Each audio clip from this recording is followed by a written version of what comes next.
The iPhone 17 Pro and 17 Pro Max come with a brand new design and a more advanced camera setup, along with enough changes to reaffirm their status as Apple's premium phones.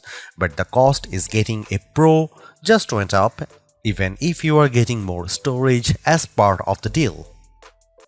Not surprisingly, Apple's claiming even longer battery life with the iPhone 17 Pro and 17 Pro Max. The battery gains have been attributed to the new redesign and a move to eSIM models in more countries that essentially lets Apple pack bigger batteries into its new phone.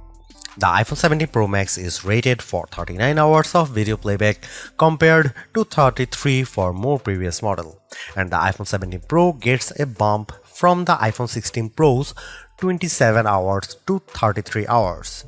Considering how the iPhone 16 Pro Max set a record for all iPhones in our battery drain test, I have full confidence the new Pro Max model will land on our best phone battery life list. The iPhone 17 Pro and Pro Max finally offer faster charging too, a promising 50% charge in just 20 minutes. At $1,099 for the iPhone 17 Pro and $1,199 for the iPhone 17 Pro Max, Apple has held the line on pricing.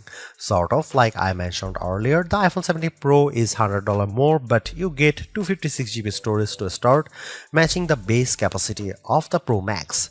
Between the two, I would put my money on the iPhone 17 Pro Max because of its larger display and likely longer battery life, all while being only $100 more to pick up.